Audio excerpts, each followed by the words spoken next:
Começa aqui o Pode Mais Empresas, o podcast corporativo focado em gestão, inovação e sustentabilidade. A propósito, para falar sobre gestão, hoje nós trouxemos Maurício Galhardo. Maurício, muito obrigado pela sua presença. É um prazer recebê-lo aqui. É um prazer, é meu. Vai ser uma honra aqui trocar ideias aqui com vocês. Vamos lá. Maurício Galhardo, ele é CEO da F360, uma plataforma financeira. Ele é engenheiro mecânico de formação, tem pós-graduação em administração, foi executivo de várias redes, coautor do livro Gestão do Ponto de Venda. Isso aí. Uma questão que a gente coloca sempre é a seguinte: você está tendo muito trabalho com esse pessoal que deixa as finanças para um segundo plano e acaba desorganizando o caixa? Sim, a gente tem bastante trabalho, mas é um trabalho bom, é um trabalho gostoso. Tudo começou, na verdade, com o Henrique Carbonel, que é o nosso CEO mesmo, né? Eu tenho um papel ali mais de educação, meu ponto é muito em educação. Lá no passado, a gente nasceu dentro do varejo, né? O Carbonel, o Henrique, ele tem franquias, né? Posso até citar a marca, não tem problema algum, franquias do Boticário. E ele Tá. sentindo a dor de fazer um fechamento de caixa, de fazer uma conciliação bancária, conciliação de cartões e tudo mais, ele resolveu começar a empreender nisso e criar o software, né? Isso foi há 10 anos. Eu estou com uma turma lá há 2 anos e meio, mas antes dos 10 anos já estou junto com o Henrique e tudo mais, já era professor Você lá, já o conhecia. já o conhecia e tudo mais, e a gente vem crescendo. Hoje já são mais de 15 mil lojas, PDVs de uma forma geral, que trabalham com o nosso software, mas é sempre um desafio, porque a questão do lidar com as finanças ainda é um paradigma, é uma mudança que muitas vezes é cultural até, né? As pessoas querem empreender, as pessoas querem montar um negócio, mas na hora que começam a lidar com a parte financeira, travam. Aí faz o quê? Foca nas vendas e acaba Exato. deixando a cozinha para trás. É exatamente isso. O foco sempre é venda, sempre é vamos vender mais, vamos vender mais. E muitas vezes nem é o vender mais pensando em vender melhor, porque você pode vender mais com qualidade, pensando em ticket médio, pensando em número de itens por boleto, como a gente chama, né? Mesmo conseguindo uma boa taxa de conversão. Não, é o vender mais em volume. E aí, vendendo mais em volume, às vezes prejudica Você preço. não tem necessariamente a mesma margem, né? Exato, E aí exatamente. vai a questão de custo não começa a não fechar. Exato. Enfim, cada caso é cada caso. Sim. Mas assim, existem, a gente poderia dizer assim, os principais erros ou os erros mais comuns na gestão financeira para o Sim, pequeno empreendedor? acho que a gente pode listar alguns aqui. Eu diria que o primeiro mais básico é misturar pessoa física com jurídica. É comum isso. Comum, as pessoas, é comum na hora que a gente fala assim, vamos lá, vamos trabalhar aqui a planilha, vamos trabalhar aqui o relatório de determinada loja. Você encontra ali finanças pessoais, você encontra ali pagamento do aluguel da casa própria, ali A ração do a ração cachorro, do aí vai cachorro, tudo o leasing misturado. do carro, sabe? Aquelas coisas que você. E isso, infelizmente, é muito comum.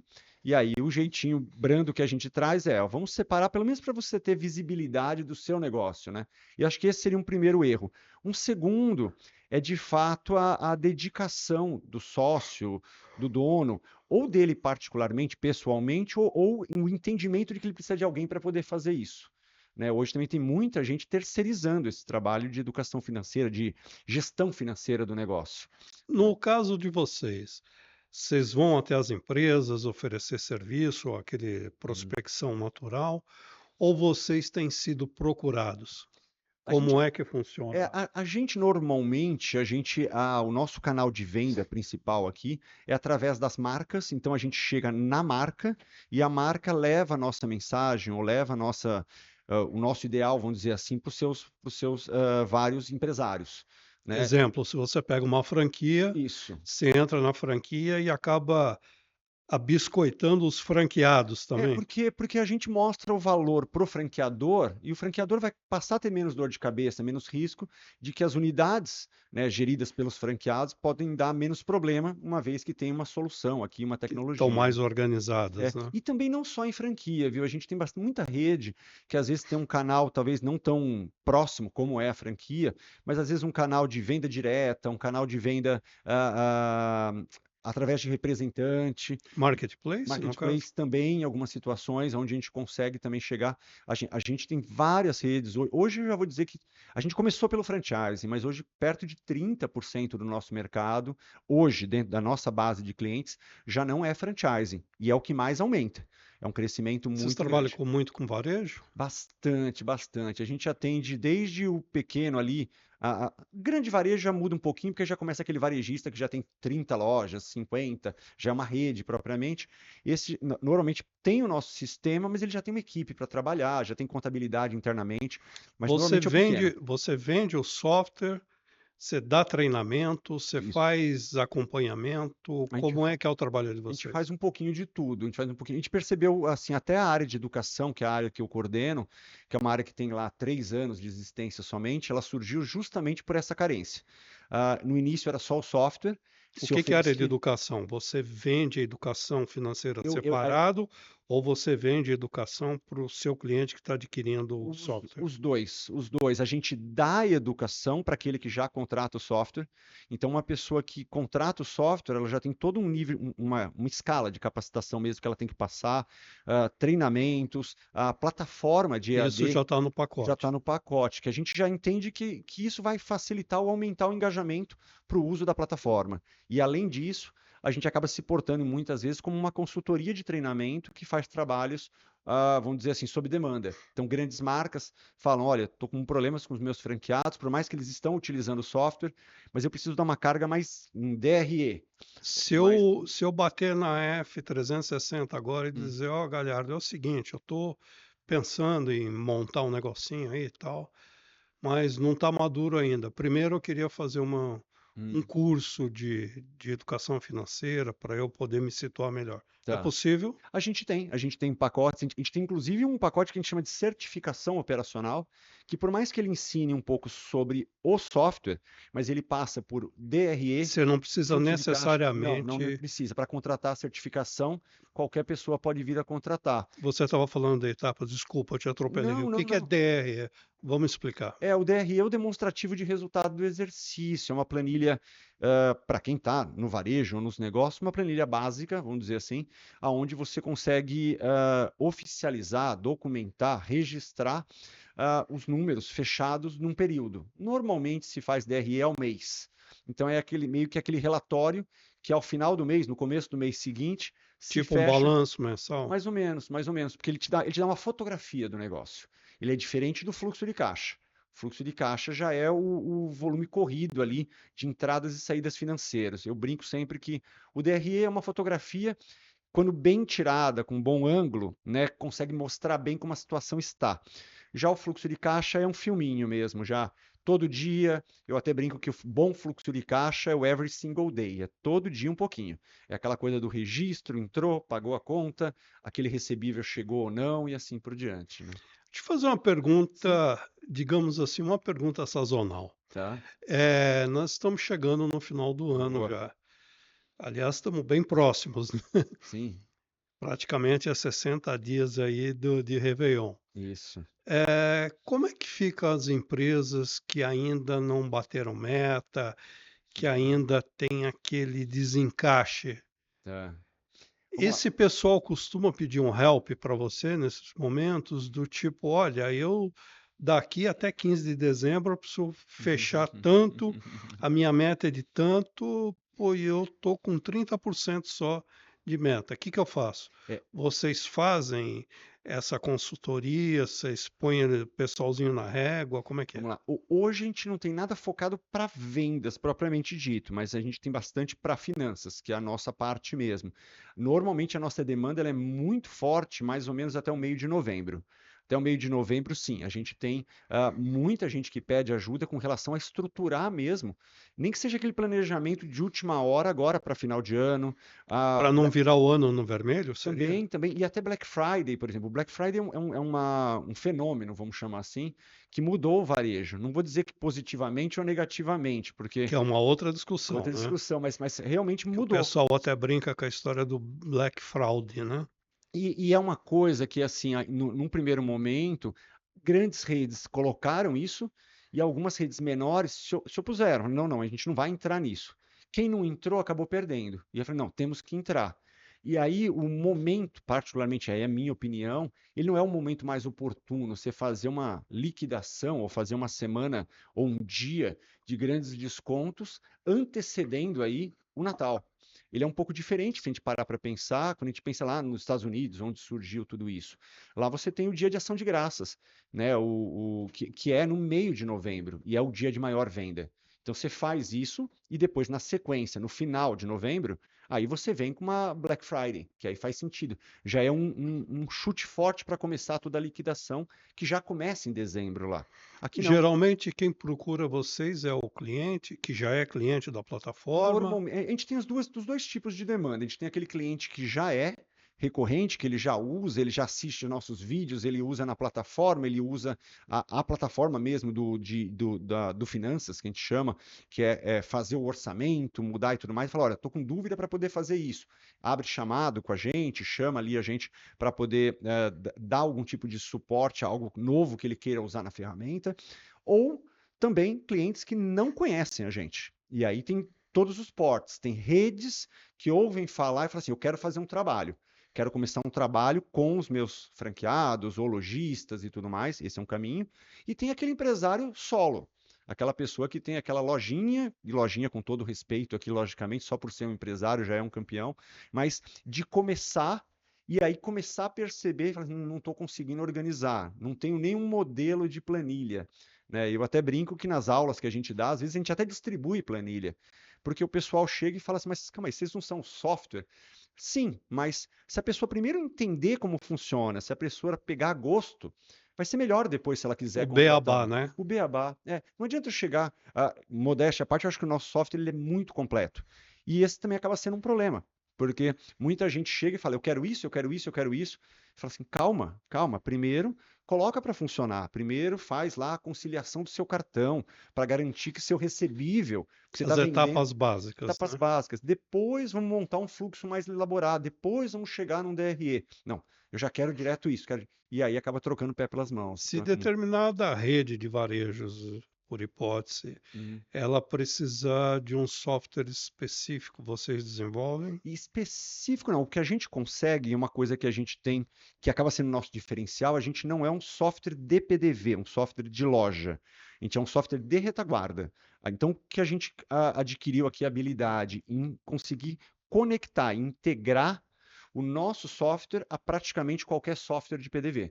Então, uma grande rede, como no seu exemplo, normalmente ela já tem um software de frente de loja e ela não está talvez tão satisfeita com a retaguarda. Aí que a gente entra, a gente faz as integrações, Você precisa compatibilizar, eles precisam se compatibilizar conversar, né? isso, para poder extrair as informações de lá do software de frente de loja, onde ele já está vendendo, controlando estoque, fazendo tudo, aí a gente traz para esse ambiente. Onde no nosso ambiente, aí a gente tem Isso para vocês é factível. factível e a gente adapta, vou dizer assim, hoje a gente já tem mais de 400 softwares de PDV que a gente tem adaptáveis ou adaptados para nossa E plataforma. tranquilo o Sim, funcionamento, vai. cada um tem a sua facilidade ou dificuldade. E esse acaba sendo um ponto interessante para a gente no mercado também. Tem muita gente boa, por exemplo, que faz, por exemplo, conciliação de cartões. A gente também faz. E a pessoa fala, por que contratar a F360 e não contratar, sei lá, outra empresa? De repente é mais barato. Aí a gente sempre coloca, mas a pessoa que vai conciliar, ela tem quantas lojas? Ela tem três. Mas ela tem três da mesma marca ou de marcas diferentes? Não, são marcas diferentes. Que pode acontecer também, Pode, né? muito comum até a pessoa mudar segmentos, ou às vezes é marido e esposa, cada um tem uma operação e quer, né? E aí a gente coloca, então olha bem, porque às vezes a adaptação, a integração aqui, de repente, desse software que você está buscando, que é mais barato, vai ser muito boa para a loja A, mas talvez não vai ser tão boa para a loja C. a gente consegue fazer isso. Então, a gente tem empresários com 6, 10 negócios diferentes, até fazenda. Tem empresários nossos que tem uma fazenda e o cara quer colocar dentro do F360. Dá, né? A gente brinca que já teve situação onde surge empresário e fala assim, olha, aqui na minha cidade eu vendo afiado. A gente, como? Não, vendo afiado. Aceito cheque. Tá bom, são realidades que a Tá, gente. né? E aí você tem que se adaptar. E aí a gente consegue, porque a gente vai trazer, a gente vai criar ali a forma de pagamento, a estrutura, vamos criar o processo, e aí a pessoa segue. O software ele é um só, mas ele tem várias, vamos dizer, vertentes que a gente consegue fazer pequenas adaptações ali. É tecnologia nacional? Vocês têm alguma coisa importada? Nacional, a gente hospeda fora, né? Por questão de segurança, toda Tá. essa parte de estrutura mesmo de segurança, né? De infra de segurança, mas totalmente nacional, totalmente desenvolvido aqui dentro de casa, a gente tem muito orgulho, né? Desenvolvido dentro de casa, literalmente, né? Porque surgiu, logicamente, no fundo de uma loja, né? Como eu citei, e dali foi crescendo, foi vendo as dificuldades, foi adaptando, até que, pô, o negócio é bom o suficiente para a gente poder começar a vender. Aí foi sendo vendido dentro da mesma rede para outros empresários, e daqui a pouco veio a mercado. Hoje já tem fundo, hoje tem. Tem algum setor que demanda mais o Tem. produto de vocês? Qual Excelente seria? pergunta. Eu acho que assim, a gente nasceu com cosméticos, mas hoje eu vou dizer que food e moda são os que mais demandam, né? Food por uma questão particular. A conciliação, o controle é um pouquinho mais chato, vou chamar aqui. A questão toda dos aplicativos de delivery, né? Os sistemas de delivery, vouchers, são meios de pagamento mais específicos. E na parte de moda, o que pega muito é a questão do parcelamento. O controle de poder olhar e dividir, por exemplo, um produto em 10 parcelas e ter a garantia de que minha 10ª parcela vai cair no valor certo, descontado da taxa certa do cartão que eu negociei. Então, isso faz com que a gente consiga ter uma atuação legal e os clientes gostam E de uma bastante. loja para outra pode mudar também, né? Muito, muito. Essa questão de prazo, né? Cada operação tem a sua dinâmica, o seu formato, né? Então, a gente trazendo para dentro do sistema, a gente consegue adaptar isso bem, né? E aí, claro, também a presença, porque aqui é uma coisa importante a dizer. Muita gente às vezes pensa que tecnologia é apertar o botão e faz sozinho, né? E tem muita presença ainda. A gente ainda precisa, por mais que a gente consiga integrar a parte de recebíveis, venda em cartão ou vendas de uma forma geral, a gente tem bastante integração com contas a pagar também, até com sistema de pegar, por exemplo, o certificado digital da loja, integrar ele dentro do nosso sistema para poder ter acesso à Secretaria da Fazenda. E dali as notas fiscais que um fornecedor emitir, o cliente já poder ter visualização, saber que aquela nota fiscal foi emitida contra o CNPJ dele. Isso são tecnologias que a gente vai adaptando, trazendo o tal do Open Finance, a gente integrar diretamente com o banco. Que está crescendo, né? Muito. E posso dizer, eu acho que eu vou sonhar grande aqui, Uhum. mas eu digo assim, onde que a gente quer chegar ao ponto da pessoa poder fazer tudo dentro da nossa plataforma, sequer precisar abrir o site do banco, porque já vai estar integrado, né? E eu acho que esse é o caminho, que a gente consiga reunir várias funcionalidades dentro de uma plataforma única, né? Para que a pessoa consiga ali fazer tudo que ela precisa, e não aquela coisa de abre uma tela aqui, pega uma informação, dá um copiar, colar, verifica aqui do outro lado. Não, o que a gente quer é realmente integrar. Como é que está a questão da segurança da informação? Eu acho que ela vem crescendo, a gente tem, principalmente porque o nosso contato ali, ele está muito ligado a bancos, em primeiro momento, e segundo, a adquirentes de cartão, né, ou administradoras de cartão. Vocês compartilham com os Sim, bancos sim, sim, sim. os níveis de segurança? Na verdade, eles compartilham com a gente, porque essa é uma questão importante também. O nosso software, ele é um software que ele busca a informação e traz para dentro dele. Ele não tira dele para outros. Vamos dizer assim, né? A não ser em casos que a gente tem rede de negócio, aí o dono da marca, o dono da rede ali, o administrador da rede tem acesso aos números de cada operação. se isso está em contrato e tudo mais. Mas normalmente a gente é um captador de dados. Então a gente não tem tanto a questão de alguém invadir o nosso sistema, Vocês por exemplo. nunca tiveram esse problema? Não, nunca tivemos, nunca tivemos. Na verdade, a gente trabalha muito fortemente com isso. Imagino que sim, A né? gente, a gente Ainda tem uma mais hoje questão. em dia, né? Não, a gente tem questões muito, muito importantes. Eu digo assim, ataques acontecem praticamente todo dia, né? Mas a gente tem ali níveis Um ali de nível de proteção proteção muito suficiente. bom a ponto de não conseguir, mesmo que exista alguma invasão, que essa pessoa não consiga nem sequer ter acesso a dados. E se adicionalmente o adquirente da sua plataforma quiser colocar um sistema de segurança suplementar ao que já existe, Então, é possível eu acho que ou seria eu desnecessário? não sei responder a pergunta, porque normalmente os sistemas eles vão colocar na plataforma deles, né? E a gente o que vai fazer ali? A gente vai extrair isso. Normalmente adquirentes, bancos são API, é API aberta, né? A gente consegue um nível de segurança nessas APIs. Então a gente vai conectar com a certeza de que o que está conectado aqui é aquele cliente, lá também é aquele cliente, e poder extrair a informação. Então, não sei lhe dizer se há mais necessidade de blindagem aqui e tudo mais, né? E mesmo se Quer dizer, o houvesse, que tem é o suficiente. sim, e mesmo se houvesse algum tipo de invasão, a pessoa vai chegar em um cliente, né? Ela não consegue ter acesso à base de dados ou coisa desse tipo. Então, particularmente, acho que a gente está bem cuidado, mas não tranquilo, porque essa é uma coisa que tem que estar olhando sempre, sempre, sempre. Ainda mais agora não, né? Mais recentemente, com toda essa questão de LGPD, lei de proteção de dados, né? Não pode, Redobrar cuidados, né? não pode sair informação, não pode, realmente. Ok, vamos dar uma paradinha, encerrando esse primeiro bloco e voltamos já já.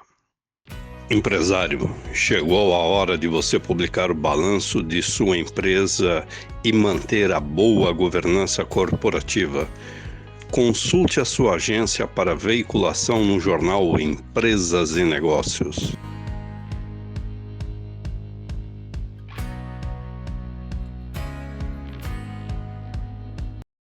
Voltamos ao segundo bloco com Maurício Galhardo, falando de tecnologia, empreendimento e segurança na área de informática, que é uma coisa extremamente importante, e nós encerramos o primeiro bloco com isso. Segundo bloco, eu queria abrir com um outro tema, vendas sazonais. Vamos imaginar alguém que está com um caixa relativamente organizado, está mais tranquilo, mas ele quer aumentar o ticket médio, Tá. por exemplo.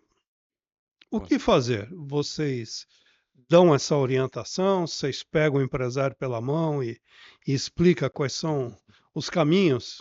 Legal. Não, então, a gente não entra tanto nessa parte. Nossa parte é mais, a gente consegue fazer uma verificação e tirar os relatórios, mas a gente não capacita em ticket médio ou em questões ligadas à venda. O que a gente indica, né, é que a pessoa que queira trabalhar melhor o ticket médio, ela vai ter que fazer investimentos primeiro. Eu digo sempre que são dois caminhos, né? Gente e estoque. Né? Como é que você melhora ticket médio? Eu preciso criar uma proposta de valor para fazer com que o cliente compre mais. Ou compre mais itens, porque às vezes aumentar o ticket médio é aumentar o PA, o peças por atendimento, aumentar o número de itens que ele vai levar. Ou só aumentar o valor mesmo, ele levar itens de maior valor. Eu vou precisar de gente, né, em primeiro momento, gente capacitada, gente que entenda do que eu estou vendendo. Aí você já começa a mexer nos custos. E também para poder fazer uma oferta de valor para o cliente que talvez faça sentido. Vou dar um exemplo de moda. A moça entrou lá e ela viu lá um determinado sapato. Então, de entrar lá e perguntar, qual ocasião que você pretende usar o sapato? Não, é uma festa. Não, mas não é uma festa assim? Você não acha que pode ser interessante também ter uma sapatilha assim? Ou levar esse outro item em vez desse? E aí você vai escalando, né? Ou ela chega na loja, ela experimenta todos os calçados e diz assim, bora, agora eu não vou levar nenhum, só estou dando uma olhadinha. Pode ser, isso faz parte. Mas pelo menos que ela saia com a ideia de que, assim, se eu voltar, eu vou voltar naquele item de maior valor. Eu gosto muito de Já trabalhar está convencida, né? eu gosto muito de trabalhar essa questão do ticket médio quando eu dou o exemplo do McDonald's, né? A pessoa chega ali, hoje está com o totem lá, o totem já faz isso automaticamente, melhor até do que os funcionários, né? Então os funcionários estão perdendo um pouquinho de espaço. Mas lembra daquela história do a pessoa chega e fala assim, eu quero o sanduíche X. E aí o atendente já fala, é o combo, senhor? Nesse é o combo, ele já está trocando um produto que você quer por três, porque ele já está colocando refrigerante e Sim. batata. Aham. Quero a batata, não, quero batata grande por mais R$ 1, isso é aumento de ticket médio, diretamente. Você está aumentando o valor do item que o cliente está levando. Aí a pessoa para pensar, pô, R$ 1 uma batata grande, mas na verdade não, é a pergunta bem feita ali, trabalhada. Porque na verdade você está trocando a batata média do cliente pela grande, por R$ 1, né? Então ele está perdendo a média. Então, opa, então, quero. Sobremesa acompanha? Você vê, são sempre perguntas positivas, sempre que vão Aí é a induzir aquilo. técnica de vendas, né? Exatamente. E que isso faz com que você melhore o ticket. E outra coisa, logicamente, como eu citei, estoque. Não adianta você não ter uma boa gestão do estoque. A gente até tem treinamentos lá de gestão de estoque e tudo mais, por mais que não seja a nossa especialidade, mas a gente entende que vem junto com o financeiro. Por exemplo, uma época de Natal agora, Dia da Criança, etc, etc. Sim, Você tem essas sazonalidades e você necessariamente vai ter que trabalhar com exato. estoque bem regulado, né? Sim, para duas coisas, como eu digo sempre. Estoque é uma faca de literalmente dois gumes, né? Porque se você tem demais e deixar sobrar, depois você paga o preço, porque aquele estoque vai ter que ser depreciado, esse estoque você vai ter que promocionar. E promocionar eu nem acho ruim, porque promocionar é de criar, de promover, de criar promoções. O problema é liquidar, que aí realmente você vem com um número de desconto forte ali, né? E o inverso também é ruim, né? Ter o estoque baixo te impede ou te aumenta a necessidade de ter bons vendedores para poder saber contornar aquilo que você não tem. Então, ter estoque baixo também é um problema, porque pode te gerar perda de vendas, né?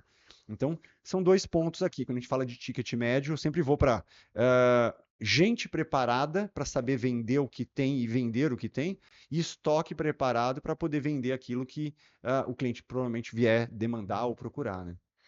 Quais são os principais indicadores financeiros Boa, da plataforma? tá. E ao elaborar o software, você naturalmente deve ter tido antes uma pesquisa Sim, forte de sim, mercado para tá. contemplar pelo menos alguns setores que devem ter isso daí comum, né? Sim, excelente pergunta. Eu vou dividir em dois blocos. Por Um favor. bloco focado em DRE, como a gente citou, que são os blocos relacionados ao resultado puramente, e outro bloco relacionado a fluxo de caixa, a capacidade de dinheiro ali mesmo, de ter o dinheiro. Em Então, acho que é legal até explicar um pouco mais a diferença de um para o um para outro, né? outro. DRE é o que a gente chama de regime de competência, né? É você poder tirar uma imagem, tirar uma foto, ter uma observação do negócio de uma forma estática. Quanto o negócio vende, quanto custa para vender em cima daquela venda, então é o custo daquela venda e o resultado que gera. Exemplo, vendi 100, tive gastos gerais ali de 80, tive um resultado de 20. Então, esse é o DRE, que ele é teórico. Por que teórico? Porque aquilo ali é o que aconteceu baseado naquela venda. Diferente do fluxo de caixa, que é o dinheiro entrando, é o dinheiro movimentando a cada dia. Então é muito comum as pessoas chegarem e falarem assim, mas Maurício, no DRE, no final, ali na última linha, deu 20 mil de resultado. Mas eu não tenho dinheiro lá no banco. Pois é, era o que eu ia te perguntar, até porque no teu fluxo de caixa você vai juntar todos os itens, né? Exatamente. E você vai ter itens com margem de lucro Maior, diferenciada, né? menor. E aqui eu já posso até começar com os indicadores, porque é interessante. E eu vou começar com um indicador de fluxo de caixa, que pouquíssima gente conhece ou usa, e eu vou dizer que talvez para varejo, especificamente para negócios que têm um giro grande, ele é excepcional. Ó, presta Anota, atenção, anota, aula grátis. anota. PMR, prazo médio de recebimento, o tempo médio que demora entre vender e receber. Vou trazer exemplos, fica mais fácil entender, porque o cálculo aqui, depois a gente pode buscar, a gente tem planilhas que a gente disponibiliza lá também gratuitamente. O PMR, no nosso software, já é calculado automaticamente, mas ele é o tempo médio que demora entre vender e receber. Ou seja, chegou um cliente lá na minha loja, na hora de pagar, tem muita gente que tem aquele costume de falar, é crédito ou débito, né? Quando você fala crédito ou débito, o cliente para e pensa. Se eu pagar no débito, o dinheiro sai da minha conta agora. Se eu pagar no crédito, só vou pagar na fatura e ainda quando eu pagar a fatura, ainda ganho milhas. A tendência no crédito ou débito é pagar no crédito. Ah, dá para dividir em três no 3, crédito, e aí quanto você vai mais tendo tempo outras ganhando. perguntas, né? Para o vendedor não muda muito, porque normalmente a comissão que ele ganha é em cima do valor vendido e não da forma, né, vendida. Já para o empresário isso impacta, porque se eu ofereço e mais gente leva no prazo, com prazos maiores, o meu dinheiro fica travado. O dinheiro que eu teria daquela venda demora mais para chegar. Teu fluxo de caixa fica Fluxo de caixa. menor. Exatamente. E isso faz também, e além do que, tem taxas maiores. Então, a gente brinca muito que assim, acaba com esse negócio de débito ou crédito na sua loja. Acaba com isso. Começa a mudar. Puxou o cartão, sorriso no rosto, é débito. Né? Eu até brinco que é uma técnica japonesa. Débito, né? Brinco assim, meio oriental, meio que parece impositivo, mas é uma forma de eu persuadir o cliente a muitas vezes pagar no débito. Por que eu estou dizendo isso? Já aconteceu comigo, de fazer uma compra, R$ 72, não vou citar a marca por uma questão ética aqui, e a moça do caixa falar, crédito ou débito? E eu falei, crédito. Ela falou, quer parcelar? E quando ela falou, eu até me senti meio ofendido. Eu me olhei assim e falei, pô, acho que eu não estou bem vestido hoje. Né? Porque 72 e eu estou parcelando. Mas eu falei, já que é esse o jogo, quero. Em quantas pode? E ela olhou para mim meio sem jeito e falou, dá para fazer até 6. E eu passei em 6, 6 de 12. E fez? Fez. E Qual qual é? foi a sua experiência? Vamos dizer assim, a expressão que se usa, conte-nos a experiência do cliente. Então, como cliente, eu, lógico, por entender desse cálculo, eu saí dali falando assim, pô, tem oportunidade de vender treinamento para essa loja. É a primeira brincadeira que eu trago aqui. Mas qual é a questão? Faltou capacitação da moça, né? Que ela foi gentil, extremamente gentil. Mas ela está lidando com o dinheiro do dono, não com o dinheiro dela. Por isso ela parcela tanto. E porque não teve o conhecimento ali. Para mim, bom, vou parcelar, não vai mudar em nada para pagar. Para ela também, ela fez a venda dela.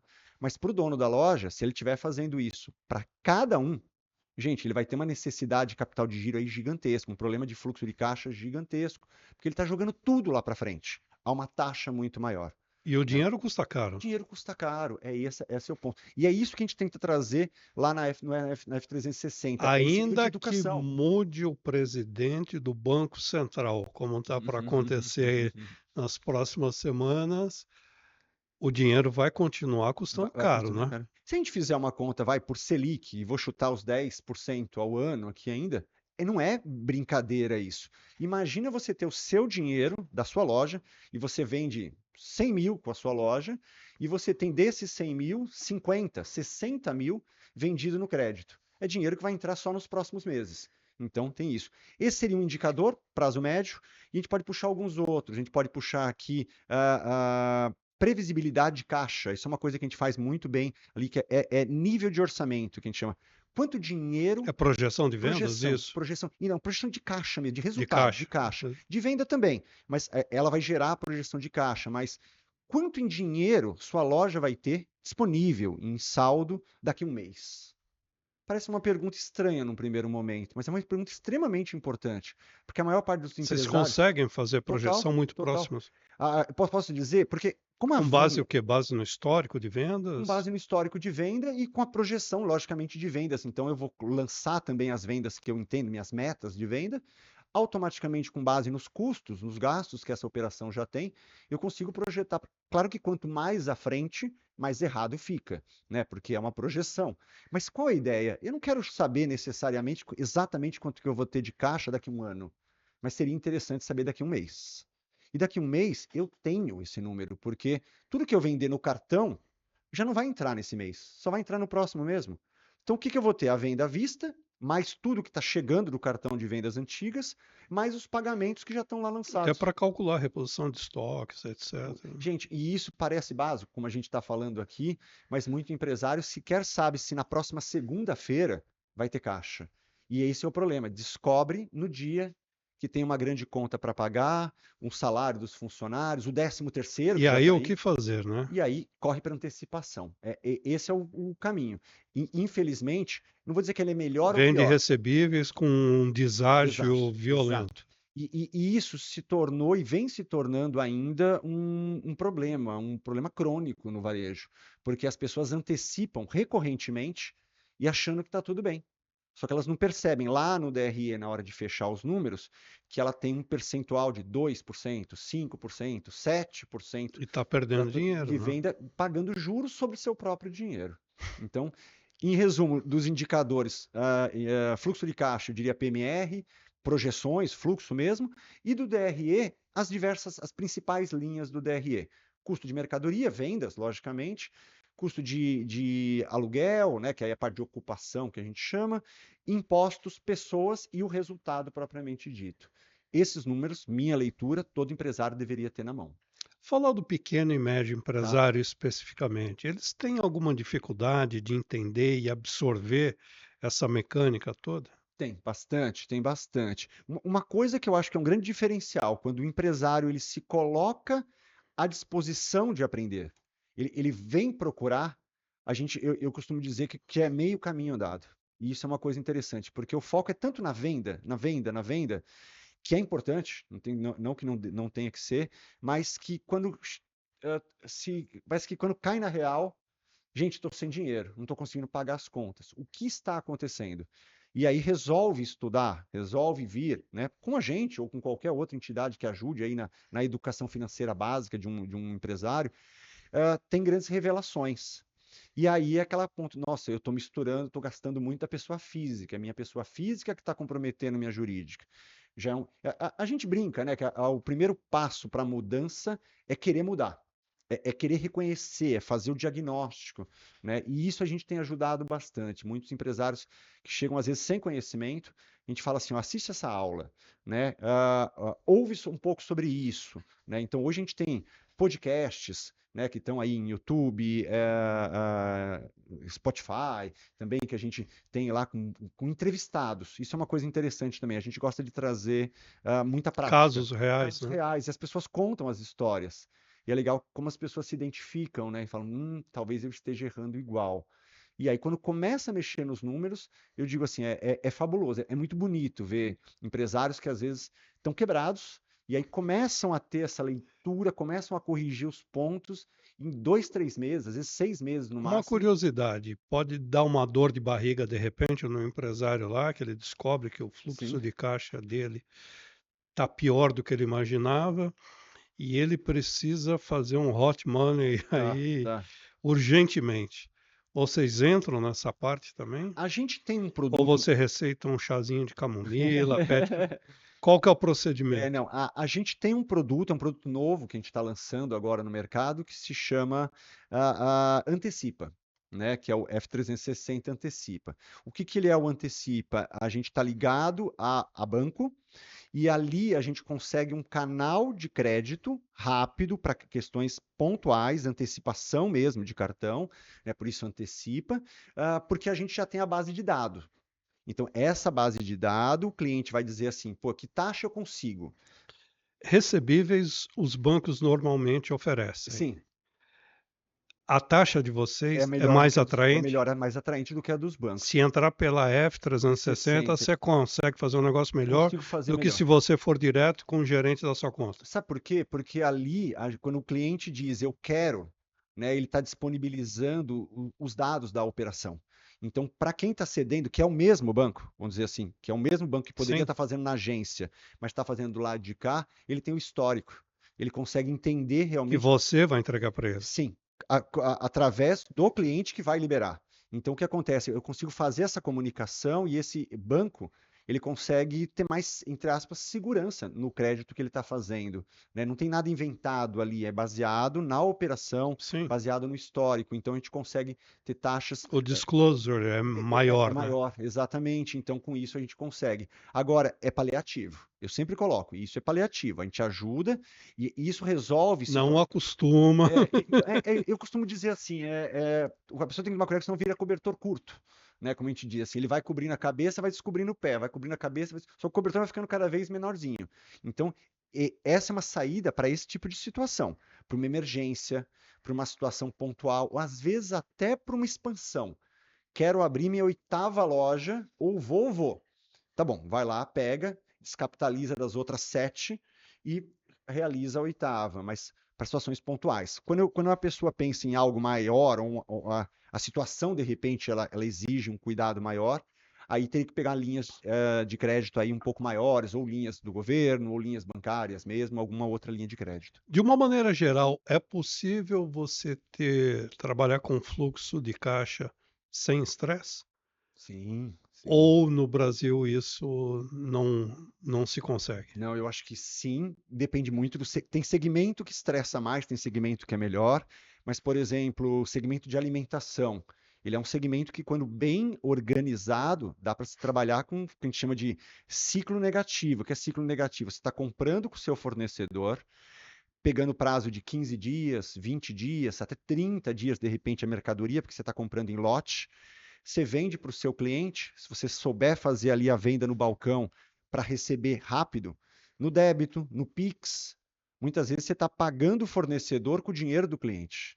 Aí sim, você está trabalhando com fluxo de caixa que você nem precisa, entre aspas, ter o dinheiro para comprar. Você está comprando com o recebimento que você vai ter da venda daquele produto que te Isso daí é passou a máxima dos banqueiros, né? Trabalhar com o dinheiro dos dos outros. outros. E isso é possível. Isso a gente vê até em alguns segmentos. Eu estava numa live semana passada também com um grande amigo que é do varejo também, que trabalha aí com as marcas, com marcas de moda. E ele estava citando, ele falou, a gente chegou num patamar, ele já tem mais de 30 lojas, esse empresário. Ele falou, eu já estou num ponto, Maurício, que os shoppings me procuram. Ele falou assim: eu não tenho que procurar o shopping para poder conseguir um ponto. O shopping vai abrir, o shopping vai expandir, ele já vem procurar, porque a marca é forte. Ele falou: então eles já dão um negócio chamado allowance. O que é o allowance? Ele falou: o shopping me dá uma grana na frente para eu poder montar a loja, porque ele quer que eu esteja lá. E me dá carência. Ele falou assim: então eu consigo, às vezes, montar uma loja com um nível de investimento muito mais baixo. Então, tudo é um ciclo, né? Mas é possível sim. Por isso que eu acho que tem que entender o dinheiro. Né? Como a gente brinca, o dinheiro não leva desaforo, né? A gente tem que entender os mecanismos, né, de entradas e saídas para poder ter um melhor equilíbrio. Galhardo, o papo foi tão dinâmico que o nosso tempo já acabou. Nossa, foi muito rápido, muito bom. Muito rápido. Eu acho que na próxima sazonalidade você volta aqui Boa, vai ser um prazer. para retomar essa questão de índices, de custo, de preço, de orientação. Para a gente fechar a entrevista de hoje, que conselho você daria para o empresário que está começando agora? Tá bom, eu vou olhar para aquela câmera ali e falar diretamente para o pessoal que está me Por ouvindo favor. aqui.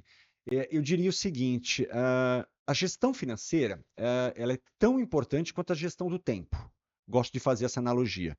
As pessoas, quando não fazem alguma coisa na vida ou quando não realizam algum sonho, normalmente não tinha dinheiro para isso, por isso que eu não comprei, por isso que eu não realizei, por isso que eu não fui viajar, por isso que eu não estudei, ou o que seja, ou não tive tempo para isso, porque estava ocupado fazendo alguma coisa.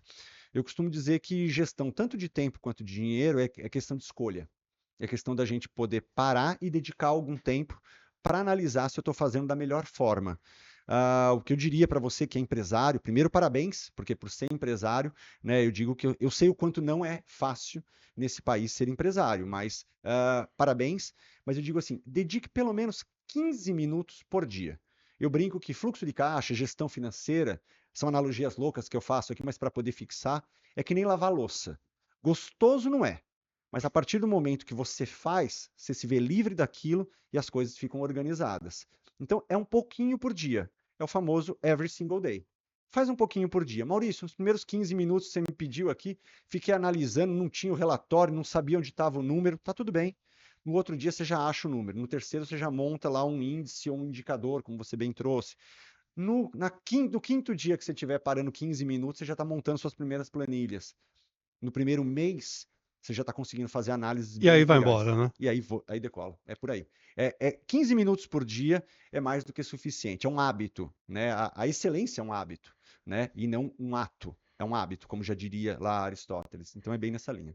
Falamos com Maurício Galhardo, da F360. Muito obrigado Eu que pela sua agradeço. presença e pelos ensinamentos que você trouxe, que a gente pretende seja bastante útil para o empresário brasileiro. Obrigado, obrigado pelo tempo. E você continue com a gente, porque tem Pode Mais de novo por aí. Obrigado.